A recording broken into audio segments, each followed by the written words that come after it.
senhoras e senhores, dando continuidade à nossa programação, convidamos para falar sobre o programa de financiamento FINEP InovaCred 4.0. Convidamos o analista do Departamento Regional Sul, Marco Bruno. Vamos recebê-lo com uma forte salva de palmas.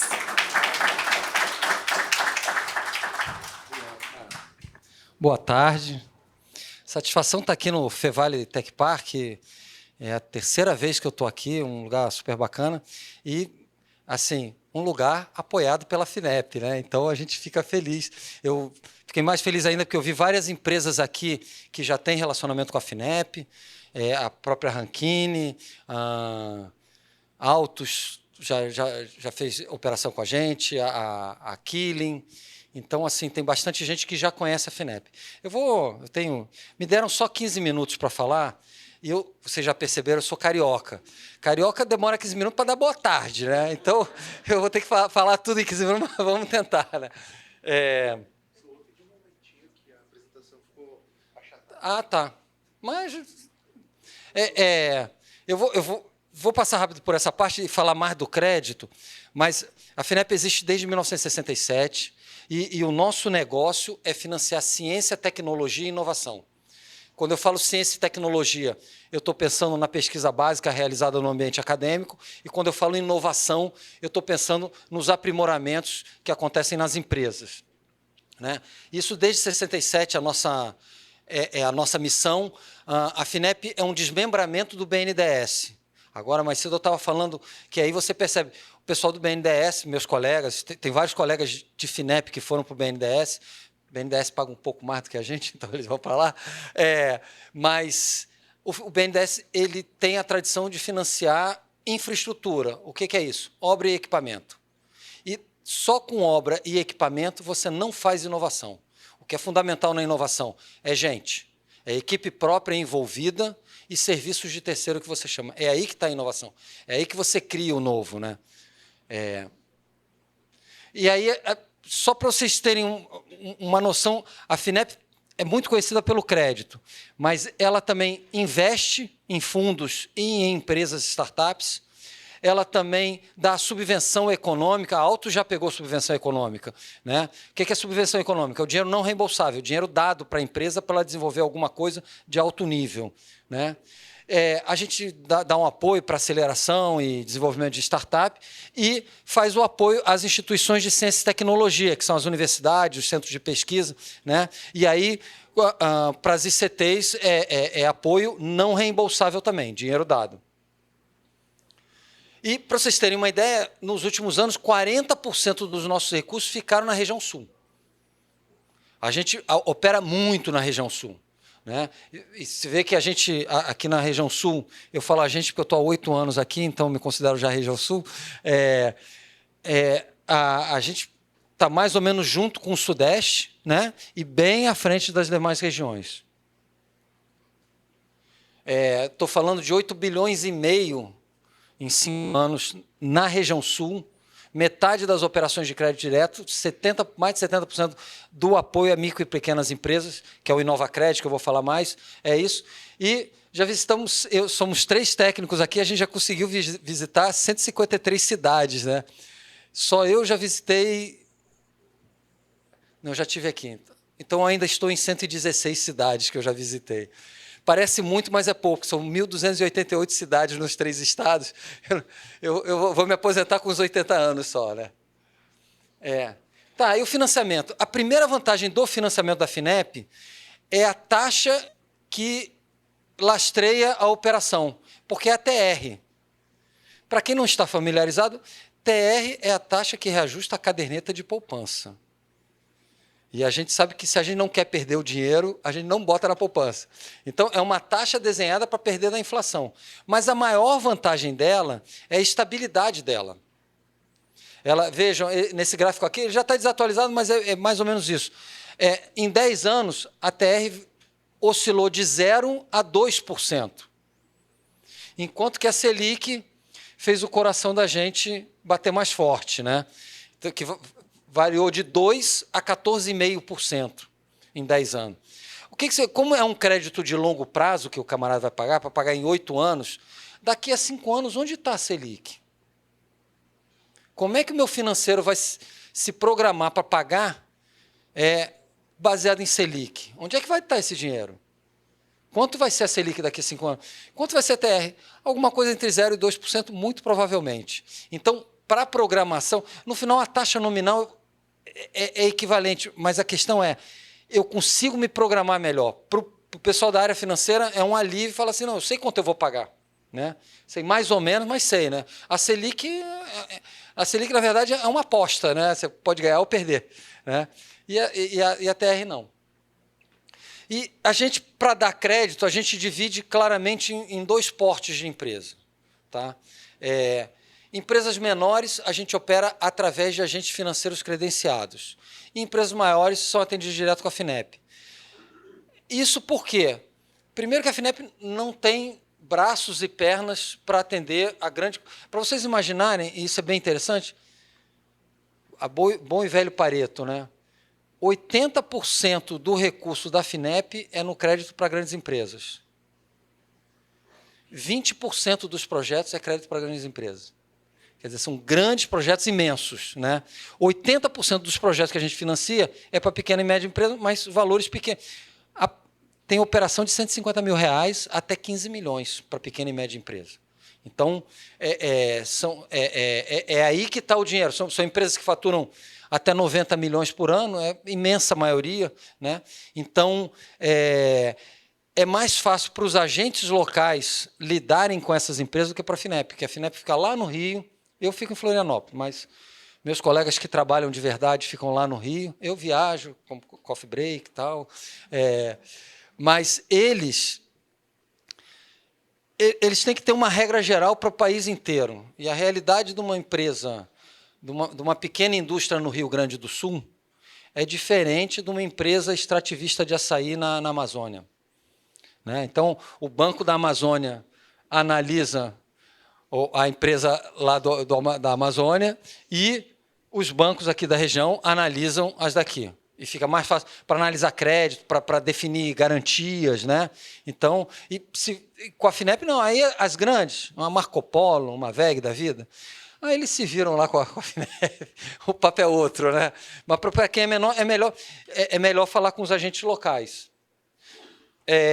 Eu marquei aqui em vermelho os que atuam aqui no Rio Grande do Sul. Né?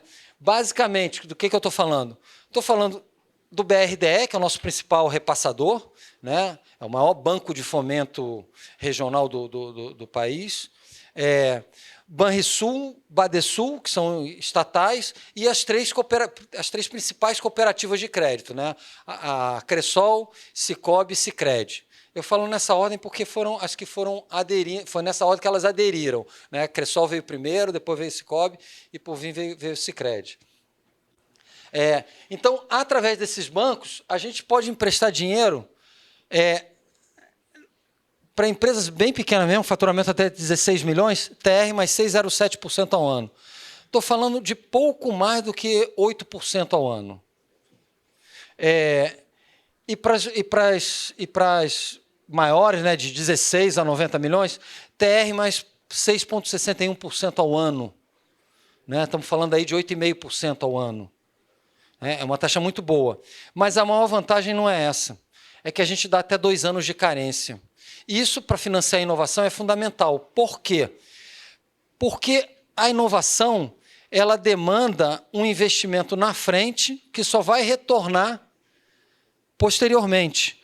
E a ideia é você poder fazer a sua inovação sem mexer no caixa. O caixa é para girar, o caixa é para pagar as contas no final do mês. Então, esse investimento, você pode pegar... A ideia é que em 2 anos você desenvolveu o seu projeto, implementou, esse projeto já está te gerando caixa, e aí você pode pagar a gente com o dinheiro que o investimento te rendeu. Né? Então, o prazo de carência, eu sempre chamo a atenção, é muito importante. E uma vantagem adicional, operações com a FINEP não tem IOF. Esse ano o IOF ficou na moda, né? Teve uma grande discussão aí sobre IOF, mas a FINEP é isenta de IOF. Então, é mais uma vantagem. Aí a família de produtos que a gente tem, a mesma taxa. Né? Basicamente, o que a gente faz? projeto, né? Inovações básicas precisam de um projeto, né? E aí é o InovaCred e o InovaCred Telecom. A adoção de tecnologia, FINEP InovaCred 4.0. Vou falar um pouco dele mais adiante. A vantagem dele é que você não precisa apresentar um projeto. Eu já credenciei soluções de integradoras como a Rankine, né, que podem ser financiadas sem uma análise. E, por fim, aquisição de equipamentos de telecom, tem uma lista de produtos, né, muito para empresas, pequenos, para as provedoras de internet, para as telefônicas, comprar equipamento nacional de telecomunicação. Né? As taxas são a mesma, o prazo total é de 8 anos, quer dizer, 2 anos de carência e 6 pagando, então é um crédito paciente. Né?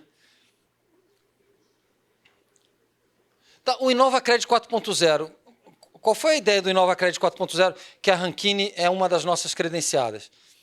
A gente viu que era urgente apoiar a adoção de tecnologia 4.0 por parte da pequena e média indústria. Estou falando em indústria, mas saúde e agro também entra nisso. Né? Incorporar essas tecnologias, isso a gente começou a fazer em 2019, o InovaCred 4.0, e é interessante que agora, nesse atual governo, no Nova Indústria Brasil, uma das missões que eles definiram é transformação digital da indústria. Né? E o InovaCred é uma linha para facilitar a transformação digital da indústria. Né? Então, o que eu faço? Eu identifico empresas que a gente chama de integradoras, ou seja, são empresas que buscam componentes de diversos fornecedores, alguns desenvolvidos por ele mesmo, e integram isso numa solução. E eu tenho insistido muito, né, com esses credenciados, para de falar que tu vende equipamento, porque você não vende equipamento. Você entrega uma solução tecnológica. Equipamento, eu vou dizer o que é. Equipamento é esse projetor aqui. O fornecedor vem, descarrega ele aqui na porta e vai embora. E você se vira para colocar ele. Você se vira, se tiver errado, a culpa é tua. A culpa é tua, você se vira. E é fácil fazer, você já sabe, assim, não tem uma solução tecnológica, é só um aparelho que você vai instalar. Agora, um robô de solda, um despaletizador, como a gente viu aqui da Rankine, primeiro que assim, você não escolhe o modelo, ele te entrega. Você tem que sentar com ele, dizer qual é o teu problema, ele vai na tua empresa, ver quais são as características peculiares da sua empresa, desenvolve. Tá, tem uma base geral, mas desenvolve uma solução para ele, monta aquilo tudo, depois vai lá, ele tem que instalar aquilo, treinar teu pessoal, ver se está tudo certo. Ele só vai embora na hora que ele tem certeza que aquilo ali está funcionando plenamente. Ou seja, ele empacotou aquilo numa solução tecnológica. É isso que a gente quer financiar. Eu não financio o robô. Eu financio a robotização do processo de solda. Que inclui o robô? Inclui. Mas só o robô, se eu ir lá mais uma vez, descarregar o robô de solda e ir embora, a chance de dar ruim é muito grande. Né? Ou eu me asseguro que você vai cuidar bem do meu robô, ou a gente vai ter problema. Né? Então, nesse sentido, né, usando essas tecnologias aqui que estão embaixo, né, pelo menos uma dessas, a gente credenciou em integradoras de tecnologia 4.0 e cadastrou algumas soluções. Né? Aqui tem algumas, destaquei a Rankine, incorporei a logo da Rankine por causa dessa apresentação, tinham outras lá, eu tirei o que estava aí, botei a Rankine, mas esses aqui são algumas das integradoras, são mais de 80 integradoras no país inteiro, mas com grande concentração na região sul, né? Até porque a gente aqui da regional, a gente fez um trabalho grande de cadastrar as integradoras. Né? E aí, basicamente, isso que a gente faz. Soluções cadastradas dessas empresas e de outras, né? Estou vendo aqui a Dalca, que é de Bento Gonçalves, Sumig e... Qual que eu tirei daqui? Não. Então, foi a Power MIG, que são de Caxias do Sul, né? E por aí vai. Então, essa é a linha interessante para adoção. Então, pelo público que está aqui, se a sua empresa quer adotar tecnologias 4.0, é interessante se financiar porque aí o cara compra a tua solução e vai pagar em 8 anos. E você vai receber à vista. Então, quem quer adotar a tecnologia 4.0 pode se valer disso. E quem integra a tecnologia 4.0 deve se cadastrar para poder oferecer isso ao seu cliente. Tá bom? Estou deixando aqui, nós somos, como eu falei, somos 3 técnicos aqui na região sul. Estou deixando nossos contatos. Esse número aí, se quiser ligar, liga, mas nem sempre a gente pode atender. Manda um WhatsApp que a gente responde assim que possível. Eu estou aqui na estrada. Hoje eu devo ter umas 15 mensagens aqui no meu WhatsApp, que eu só vou responder quando eu chegar no hotel. Mas está aí os contatos e vamos inovar, que a FINEP pode financiar. Tá bom? Obrigado, gente. Eu falei dentro do tempo? Temos um espaço para perguntas agora. Tá. Informamos que o espaço está aberto para perguntas.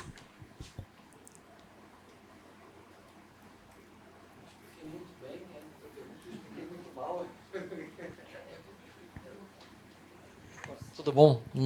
Norton Fernandes da Rankine. Como é que o FINEP se realimenta? O FINEP ele tem recursos ou é através das instituições financeiras que saem os recursos para os projetos? Interessante, né? A FINEP, existe um fundo chamado Fundo Nacional de Desenvolvimento Científico e Tecnológico, FNDCT. Né? É um fundo regulado por lei e que é composto por parcelas de impostos federais de alguns setores da economia.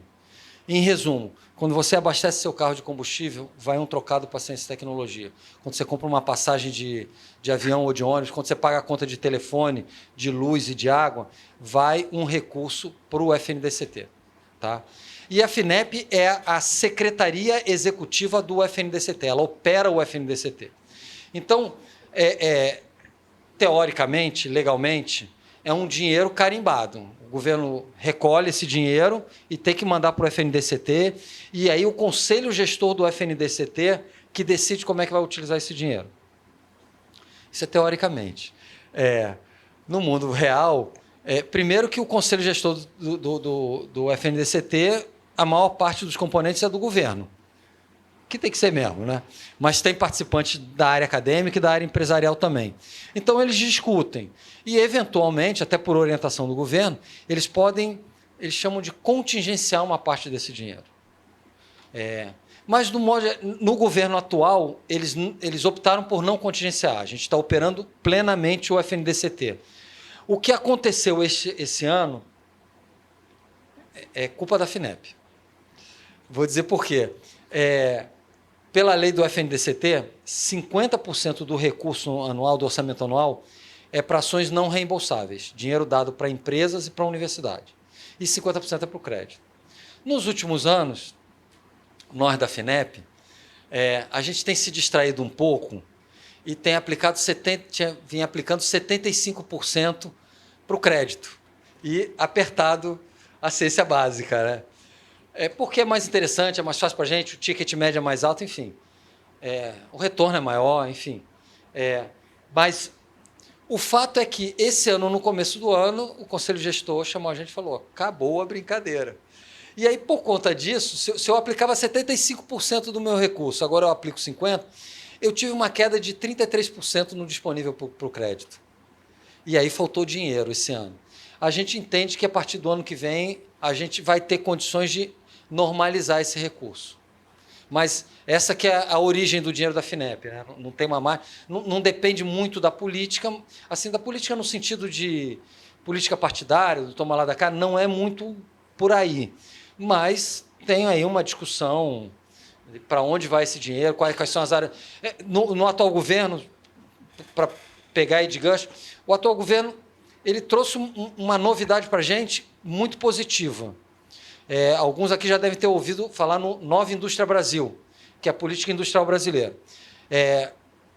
Esse documento, essa política, é baseada em 6 missões. Né?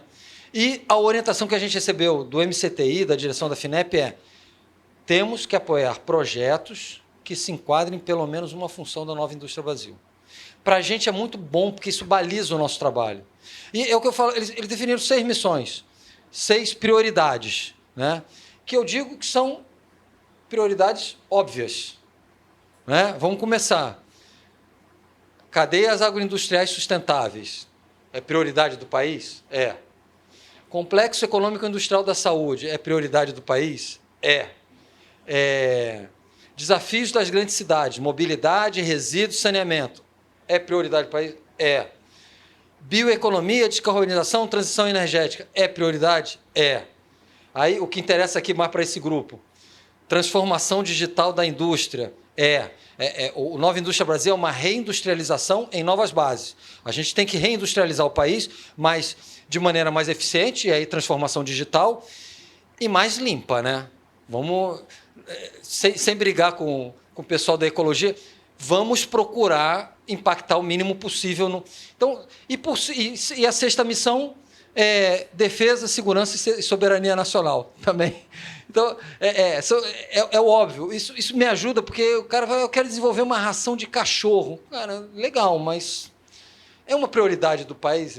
Eu tenho cachorro, eu gosto de cachorro, mas é uma prioridade. Fala assim, não, olha, ração de galinha, ração de porco, pô, vamos conversar. Né? Eu descobri que porco e galinha são milho e soja com valor agregado. Né? A conta que eles fazem é isso. Quantos quilos de milho e soja eu dou para gerar 1 quilo de carne? Interessante isso, né? Que a conta é essa, né? Então, você fazer uma ração mais eficiente, que o cara come menos e engorda mais, né? É bom. Né? Por quê? Porque movimenta a economia, né? Alimenta as pessoas. Então, o Nova Indústria Brasil para a gente é muito bom porque baliza, e aí as prioridades estão sendo em cima do Nova Indústria Brasil.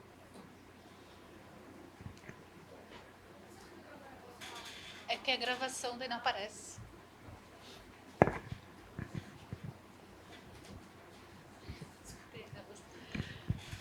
Eu queria perguntar sobre os projetos de subvenção, por gentileza. No sentido de se vai ter mais alguma chamada pública ainda divulgada esse ano, se tem algo previsto para o primeiro quarto do ano que vem. Eu adoro as chamadas de subvenção, eu já provei várias com a FINEP, então porque eu percebo que elas são para desenvolvimento muito específicos, né, de algumas áreas. Então, teve recentemente uma aprovação que foi da área de agroindústria, né, e que ampliaram ela, inclusive, para pesca e outras, né. E agricultura familiar, essa aí. Essa daí da agricultura familiar. Eu tive alguns projetos aprovados e agora eu ouvi boatos de que haverá algo na área da mineração. Eu ouvi boatos também. Então, primeiro para situar, porque quem não sabe, subvenção é o dinheiro não reembolsável para a empresa, né? Dinheiro dado para a empresa. Então, a primeira coisa que a gente tem que perceber, eu sempre chamo a atenção disso, primeiro, vamos refletir o que a gente está falando. O governo federal pega dinheiro recolhido dos impostos dos brasileiros e dá para uma empresa. Se não é a nossa empresa, a gente acha que está errado. A nossa a gente acha justo, né? Mas, no primeiro momento, fala assim, é meio esquisito isso, né? Um dinheiro que podia estar construindo uma creche, reformando um posto de saúde, eu vou dar para a empresa para ela ganhar mais dinheiro. Parece sem sentido. O que a gente tem que observar? Primeiro, países do mundo inteiro fazem isso. Uns fazem de maneira disfarçada e o Brasil, há mais de 20 anos, optou por fazer isso de maneira explícita. E por quê? Porque é para desenvolvimentos do interesse nacional. A gente teve, Vanessa estava comentando aqui os editais, a gente chegou a ter 13 editais de subvenção abertos esse ano. Tá? Todos eles eram relacionados a pelo menos uma missão do Nova Indústria Brasil. Ou seja, eram editais para chamar soluções de desafios estratégicos para o país. Então, a primeira coisa é isso. Eu dou dinheiro? Dou. Desenvolver combustível sustentável para a aviação? Tem dinheiro. Né? Para desenvolver um veículo lançador de satélite, vamos inaugurar ele agora, lá em Alcântara, vamos dar dinheiro. Por quê? Porque a gente tem que ter liderança. A gente esquece disso, mas o Brasil é liderança na aviação, né? A gente não se dá conta que Alemão não sabe fazer avião. Italiano, suíço, não sabe fazer avião. Japonês não faz avião. Coreano não faz avião. E a gente faz. E mais do que isso, a gente faz desde que o avião existe. Porque a gente ajudou a inventar o avião. Então, assim, a gente manter essa liderança é fundamental, é estratégico para o país. E mesmo hoje a Embraer sendo da Boeing, gente, é conhecimento brasileiro. Os engenheiros que estão lá são brasileiros. Se amanhã a Boeing fala, não quero mais isso aqui, vai embora, os engenheiros ficam. Né? A inteligência fica. Né? Então, subvenção é para isso. Né? Uma regra que a gente tem, é uma regra recente, mas que está muito forte, pela característica do que eu quero desenvolver. A empresa recebe o dinheiro, mas o projeto tem que ser em parceria com uma instituição de ciência e tecnologia. Tem que vir. Por quê? Porque é quem veio fazendo a pesquisa básica e vai te ajudar. Primeiro que você trabalhando com uma ICT, você vai pegar o conhecimento mais novo, vamos dizer assim, né? Não sei se o pessoal aqui já está habituado, tem uma terminologia chamada TRL, Technology Readiness Level. Então, eu quero um TRL baixo, quero começar num TRL baixo para levar até um TRL alto. Né? Então, para isso, eu preciso de uma ICT, de uma instituição de ciência e tecnologia. Então, nessas características, a gente tem feito bastante ação de subvenção. Foram, acho que, cerca de 20 bilhões nos últimos 3 anos para a subvenção, dinheiro dado para as empresas. E aí, esse ano, a gente interrompeu o que a gente tinha. E aí, respondendo agora a sua pergunta, a gente encerrou os editais em março desse ano, dia 15 de março. E aí, naquela coisa, o rumor que eu ouvi, o boato que eu ouvi, não, olha, até maio tem os editais novos. Veio maio, vem junho, falou, não, agosto ou setembro tem edital novo. E eu falava isso para as pessoas, olha, parece que até setembro vem. Não veio. Aí você pergunta, vai ter até o final do ano? Eu não posso afirmar. Primeiro assim, o ano acabou. Pode lançar, sei lá, 15 de dezembro vai lançar? Vai. Se lançar 15 de dezembro, é para o ano que vem. E como é em fluxo contínuo, né? Você vai passar as festas de final de ano fazendo projeto. Então é melhor lançar no começo do ano que vem, porque aí iguala, né? Porque tem gente que vai tirar férias. Quem quiser chegar na frente, não vai poder tirar férias, não vai poder fazer recesso de fim de ano. Então, assim, respondendo, não tem uma previsão oficial. Como eu fico muito aqui na região sul, semana que vem eu vou estar no Rio, eu vou poder andar pelos corredores e ver se as paredes me falam alguma coisa. Mas não ouvi falar nada. O pessoal fala assim, estão em estudo, estão estruturando as operações. A gente já recebeu uma lista de umas 12 prioridades que vão ser cobertas pela subvenção, mas eu não tenho uma data fechada e acho que se abrir esse ano é para o ano que vem, na verdade. Tá bom? Obrigada. Nada. Bom? Que bom. Ok? Muito obrigada, então, Marco, pela excelente e esclarecedora apresentação. Para falar sobre economia do conhecimento, o combustível da automação, convidamos o diretor executivo da Rankine Systems, Ranieri Rosa.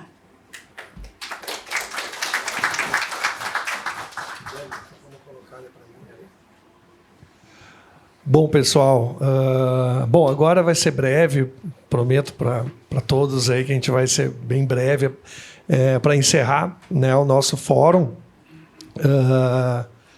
E já aproveitando, então, já para agradecer a todos, especialmente quem pôde ficar até o final aí do nosso fórum de tecnologia, o primeiro fórum da Rankine, né?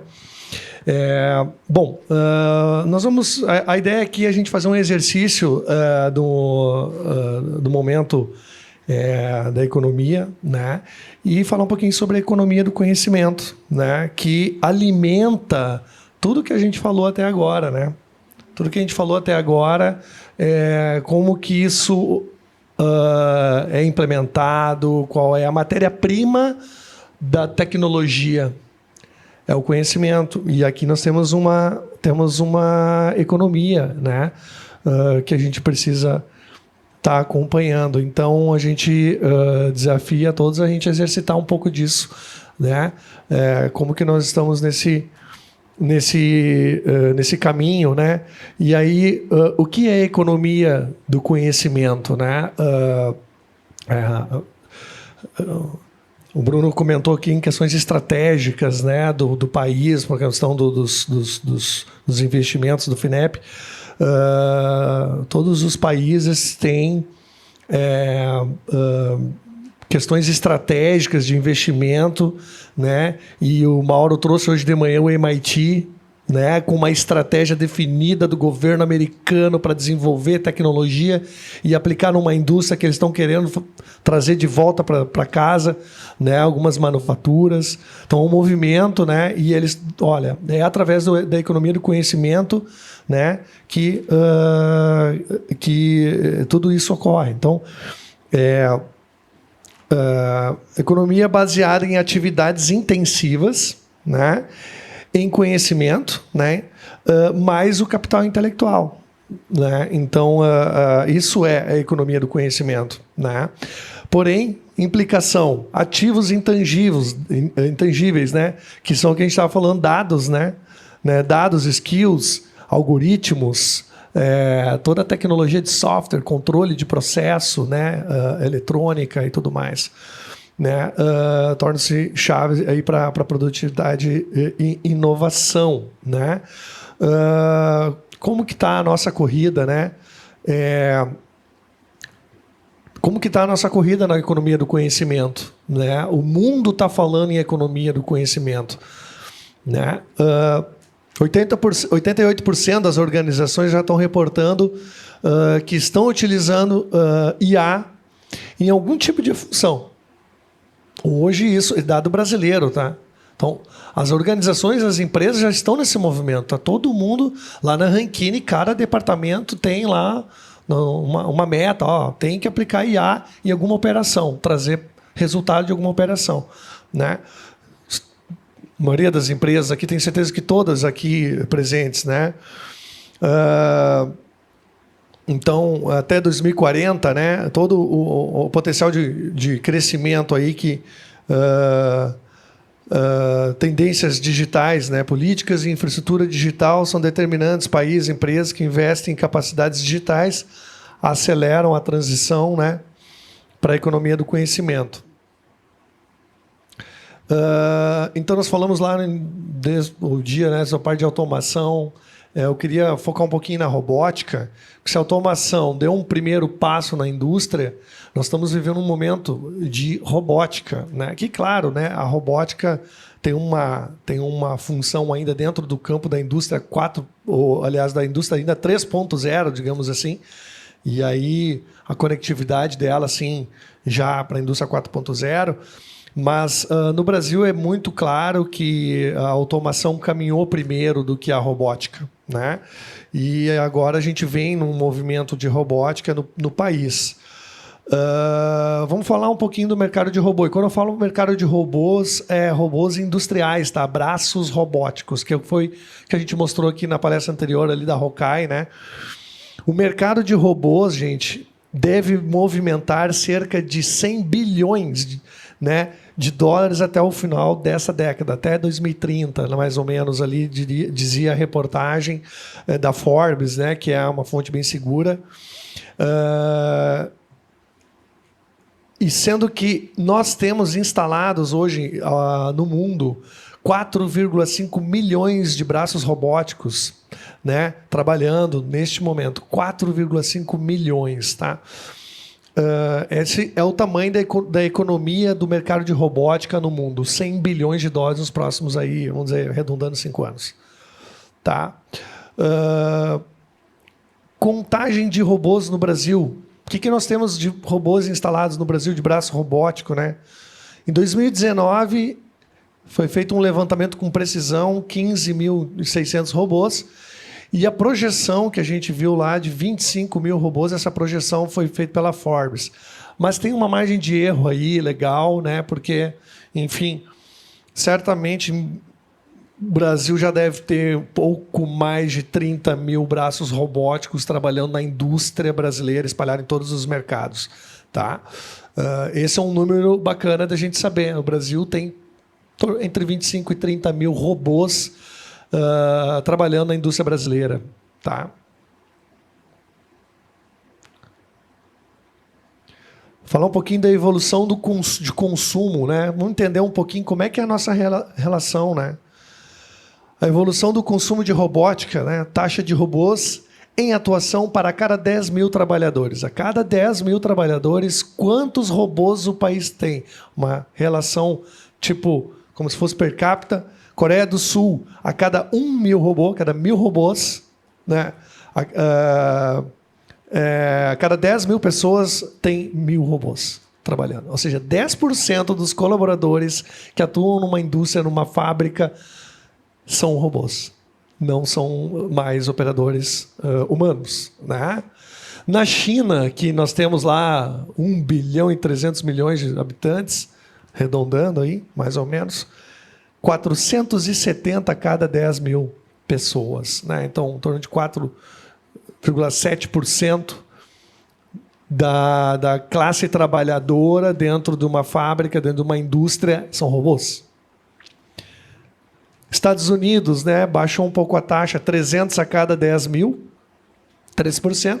E aí, para a nossa realidade, para a gente entender o ponto que nós estamos, o Brasil tem apenas 10 robôs a cada 10 mil trabalhadores, sendo robô colaborativo ou robô industrial. Foi o que a gente falou na outra palestra ali, a diferença deles. Né? Isso dá menos de 0,1%. Então, aí, isso mostra que, no nosso ponto de vista, pelo menos na minha perspectiva, é que tem muito potencial de crescimento, né?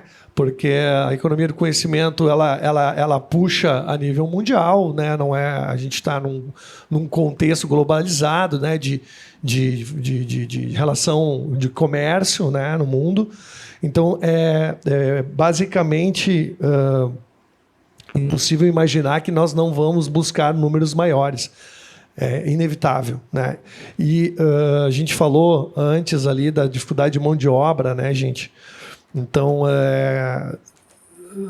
o robô está aí para justamente trabalhar nas atividades, como falou o professor Mabilha, né?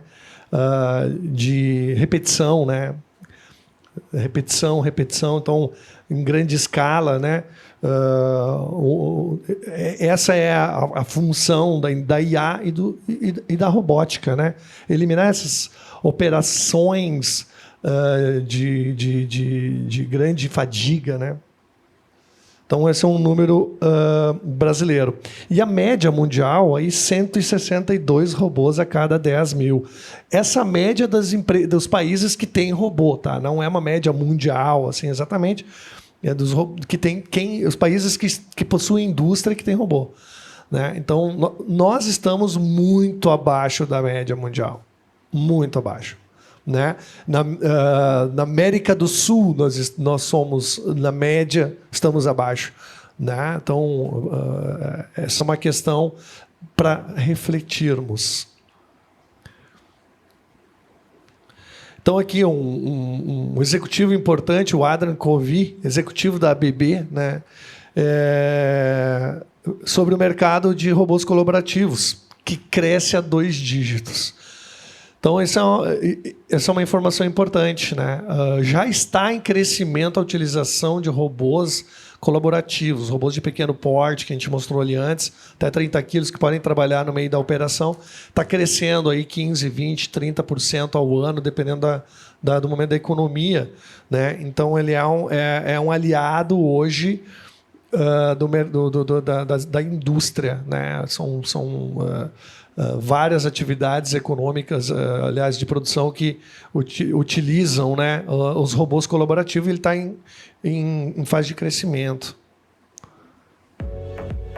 Falando um pouquinho da Rokai e falando um pouquinho de robôs colaborativos, né? Que é justamente o que o executivo da ABB comentou com a gente ali, que está em crescimento. É um robô que trabalha no meio de qualquer operação e também Como a gente pode ver, até algumas atuações manuais aí de uma simples massagem, né? Na China, se utiliza muito robôs para esse tipo de operação. Café, artesanato, pinturas, entre outras atividades, né? Que já está utilizando bastante robôs, tá?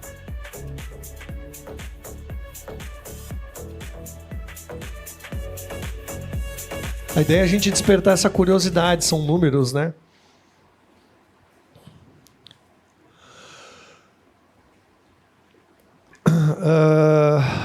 Um dado da Abimac, né, sobre o Brasil, tá? Eu acho esse dado muito legal.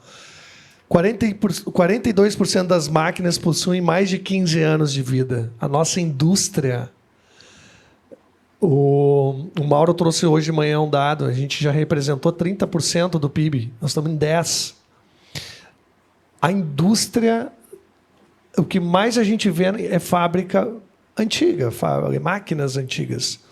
Então tem uma demanda absurda, muito maior de retrofit de plantas do que novas fábricas. Então, retrofit é bem diferente do que um dado que uma fábrica nova, né? Porque fábrica nova envolve construção civil, envolve toda uma situação logística, né? Uma condição diferente. Retrofit não, é você aplicar tecnologia na produção, aplicar ferramentas, aplicar inovação. Então, eu vi uma palestra do pessoal da Rockwell há um tempo atrás. Fizeram uma grande pesquisa, uma pesquisa caríssima, levantando a demanda mundial de bens de consumo. E eles chegaram à conclusão que o parque fabril mundial tem capacidade de suprir a humanidade nos próximos 30 anos com o que existe. 30, 40 anos, tá? Porém, a condição são de fábricas antigas e elas precisam passar por retrofit. Então, isso indicou que a empresa precisava investir em componentes de retrofit, não componentes para novas fábricas, né? Então, são, por exemplo, vamos lançar um inversor de frequência novo, que tem tal protocolo. Ou vamos lançar um dispositivo que converte o protocolo do meu inversor velho e joga no protocolo novo.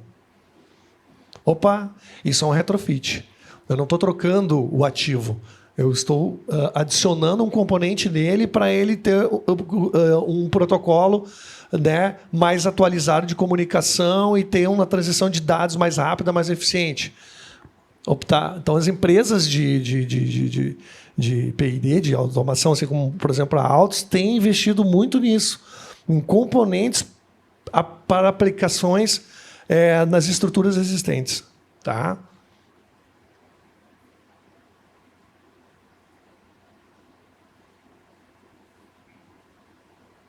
A questão da escassez de mão de obra, né, gente? Aqui todo mundo sabe disso, todo mundo escuta isso todos os dias, né? Da dificuldade de mão de obra. São vários motivos, né? Uma delas é que, vamos lá, né, dependendo do ambiente industrial que a gente trabalha, é um ambiente agressivo. Né? E, assim, hoje nós temos recursos de tecnologia, o jovem, né, que não conhece o que o professor Mabilha falou aqui hoje do 386, né? Mas é muito tempo que eu não escutava. Né? Muitos aqui conhecem o 386, né? Entrega a idade da turma. O pessoal da Ranking, lá tem uns lá que nem sabe o que se trata. 386, um computador dos anos 90, né? Então, as empresas estão perdendo produtividade, estão perdendo mão de obra e, inevitavelmente, o caminho é através da robótica e da automação e da economia do conhecimento aplicada à empresa para que ela consiga buscar, né, buscar sua produtividade, sua eficiência, né, e aumento da sua economia.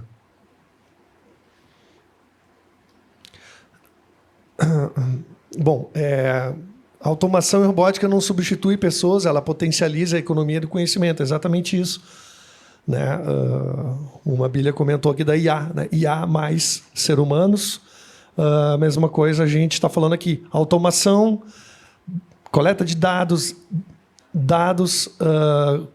gestão, essa união, a economia do conhecimento, né? Então é a grande tendência, né, a nível estratégico das empresas é aplicar né, e se engajar na economia do conhecimento, e isso serve para os profissionais, né? É impossível você fazer uma profissão hoje sem estar engajado com as ferramentas de IA do seu setor.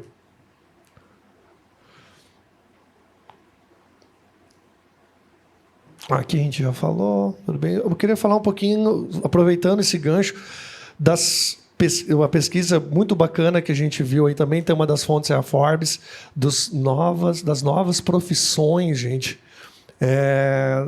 que hoje, agora são as profissões do presente e do futuro, né?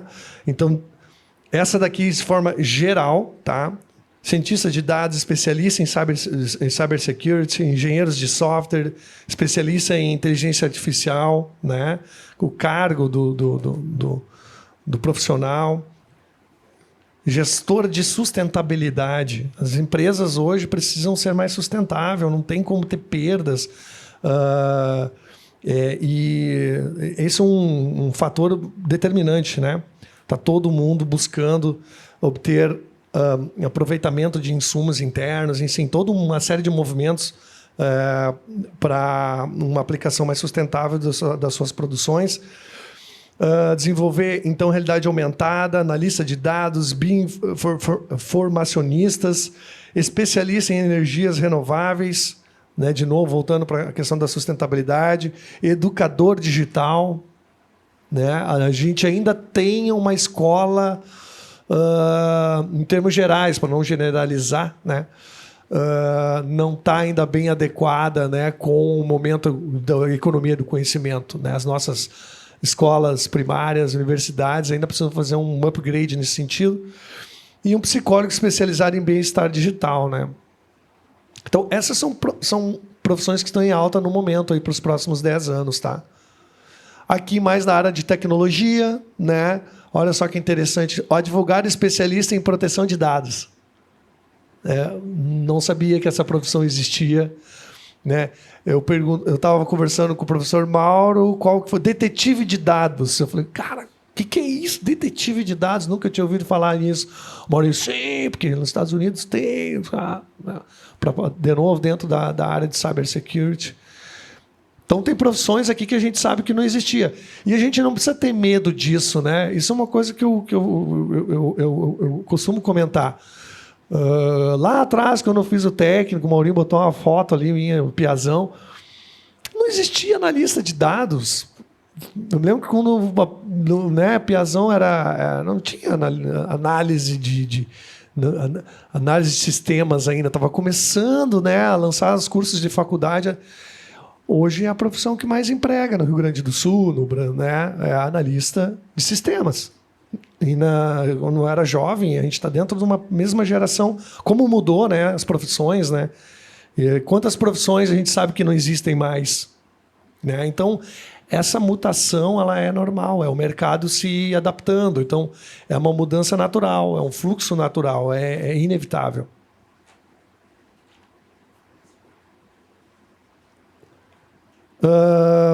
Ainda na área de tecnologia, né?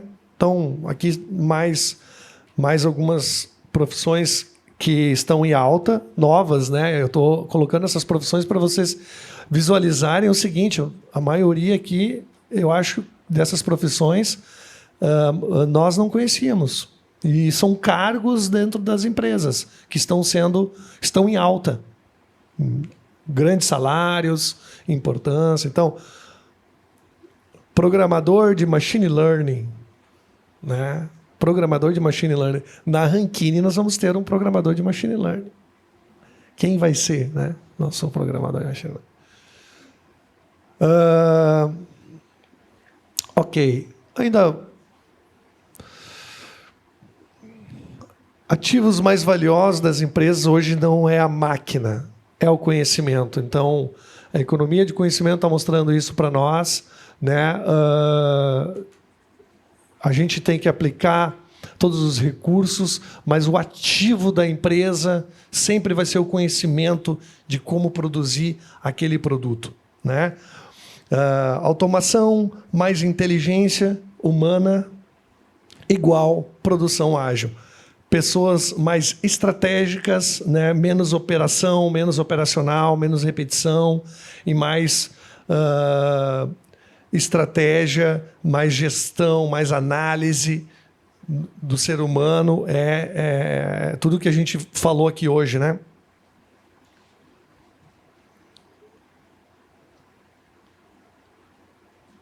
Gente, estamos chegando ao fim.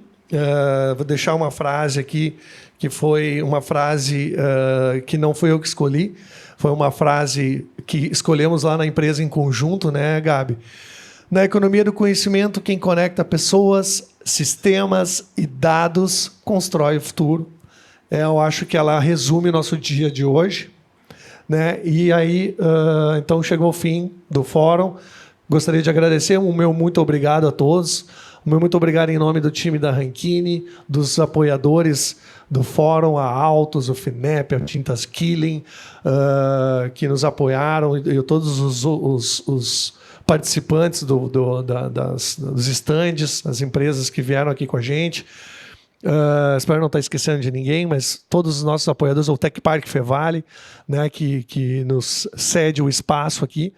E, com certeza, agradecer a todos vocês que vieram aqui, participaram com a gente, entenderam o objetivo desse fórum, né, que é a gente fazer esse network de conhecimento, então esse exercício que a gente fez aqui hoje. Tá? Valeu, pessoal. Obrigado. Valeu. Teremos um happy hour aqui. Quem puder ficar um pouquinho mais com a gente aí, a gente vai estar acompanhando um músico, grande amigo meu, amigo do Mauro também aí. E vai ter ali um chopinho também para a gente poder aproveitar. Obrigado.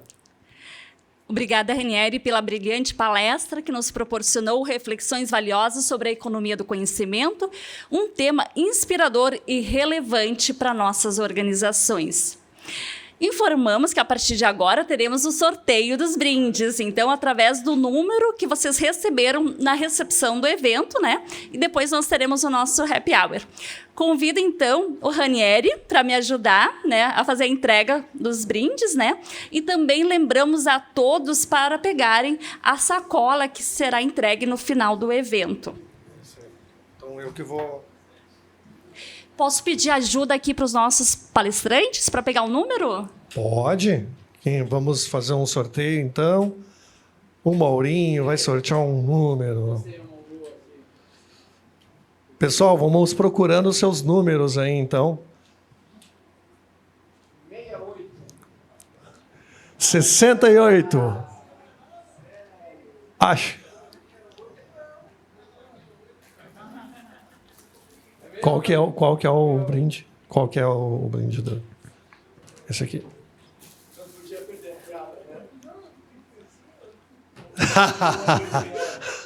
Muito bem, muito bem. Ganhou. Pela criatividade, ganhou igual. Ó, tem 2,68. Muito bem. Funcionou. Muito bom. Próximo número. Vamos lá, então.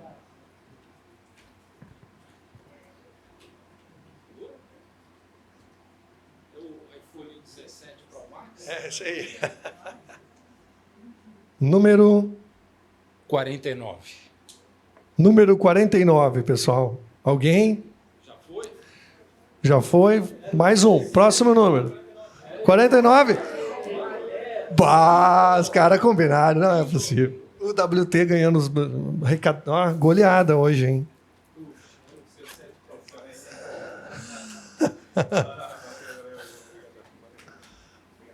Vamos lá, mais um número, pessoal.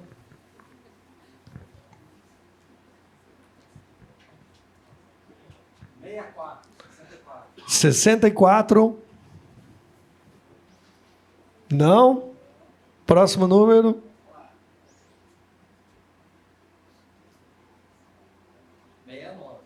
Ih, 69, então. Não também? 43. Não também. Vamos indo, vamos indo. 38.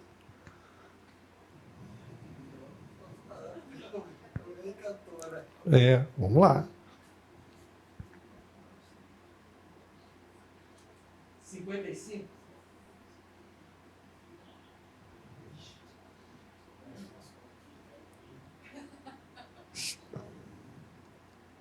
Próximo. 60.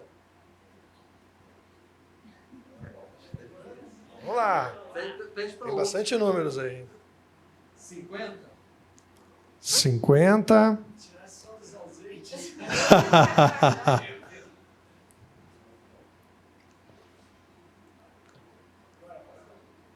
Agora vai, Bruno.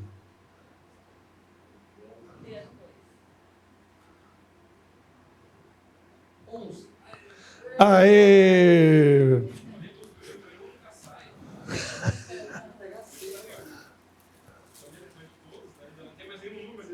Aí, Miltinho. Valeu. Não precisa nem mostrar o número, a gente confia que tá. Próximo. 16. Mais um. Tem muito. 91. Aê!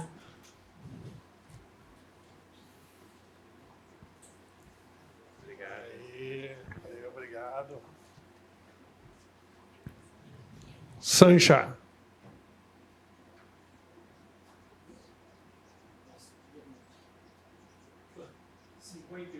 51.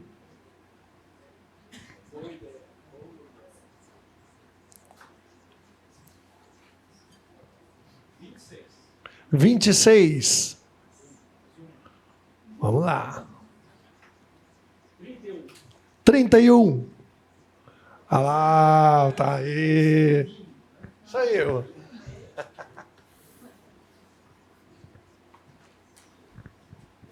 Aí, feito. Valeu. Então, o último.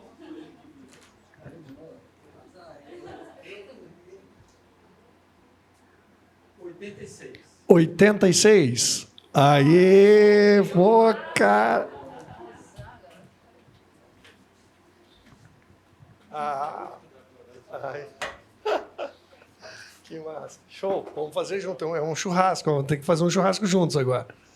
Então tá, isso, né? Então tem as sacolinhas ali para o pessoal, né? Pegar, poder levar uma recordação nossa ali, uma lembrancinha. De novo, pessoal, obrigado. Então, estamos encerrando o fórum. Valeu, obrigadão.